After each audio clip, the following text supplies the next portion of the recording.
தேசத்து இளவரசி ருக்மணியை அவருடைய விருப்பத்தின் பேரில் கடத்திச் சென்று திருமணம் செய்தார். மீதமுள்ள மனைவிகளின் பெயர்கள் சத்யபாமா, ஜாம்பவதி, களிந்தி, மித்ரவிந்தா, நாக்னெஜிகி, பத்ரை மற்றும் லக்ஷ்மணை. கிருஷ்ணருக்கு எல்லை என்பதே கிடையாது. அவர் மனித வாழ்க்கைக்கும் அறிவிற்கும் அப்பாற்பட்டவர். பல ஆண்டுகளை கடந்தும் கிருஷ்ணருக்கு வயது முதிர்வு என்பதே இல்லை என புராணங்கள் கூறுகிறது.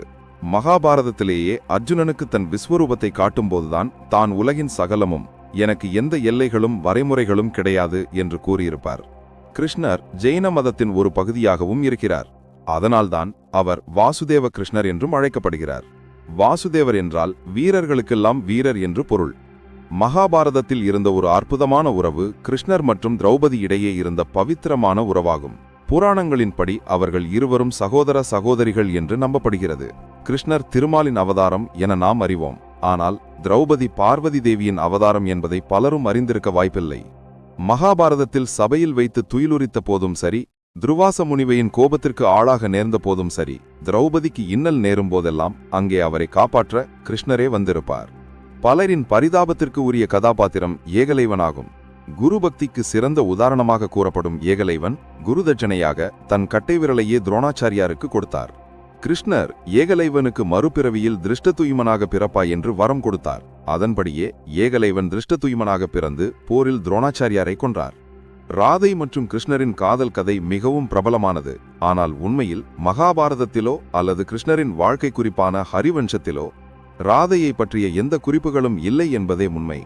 எல்லைகளற்ற கிருஷ்ணருக்கும் ஒரு முடிவு வந்தது. மாதா காந்தாரியின் சாபத்தின் வடிவில் தன் அனைத்து புத்திரர்களையும் போரில் இழந்த காந்தாரி அதற்கு காரணமான ஸ்ரீ கிருஷ்ணருக்கு யாதவ இனமே அழியும் என சாபமளித்தார். அதற்கு கிருஷ்ணர் அப்படியே ஆகட்டும் என்று அமைதியுடன் கூறினார்.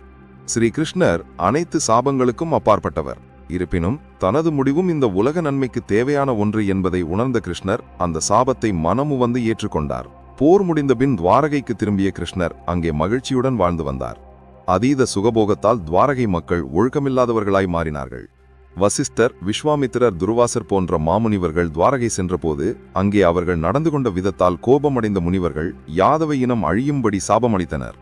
காந்தாரி மற்றும் முனிவர்களின் சாபம் பலித்தது. யாதவர்கள் தங்களுக்குள்ளேயே சண்டையிட்டு அழிந்தனர். இதனால் மனமுடைந்த கிருஷ்ணர் துவாரகை விட்டு வனத்திற்குள் சென்றார். தன் முடிவை எதிர்பார்த்து காத்திருந்த கிருஷ்ணருக்கு துருவசர் தான் நீ உன் பாதம் மூலமாகத்தான் இறப்பாய் என்று அளித்த சாபம் நினைவுக்கு வந்தது. எனவே ஒரு மரத்திற்கு அடியில் படுத்து ஜீவநிலையை அடைந்தார். அந்த நேரத்தில் அங்கு வந்த வேடன் கிருஷ்ணரை விலங்கு என நினைத்து எய்த அம்பு கிருஷ்ணருடைய உயிரை பறித்து சென்றது. கிருஷ்ணரின் வாழ்க்கை நமக்கு உணர்த்துவது யாதெனில், எவ்வளவுதான் ஆற்றலும் அதிகாரமும் இருந்தாலும்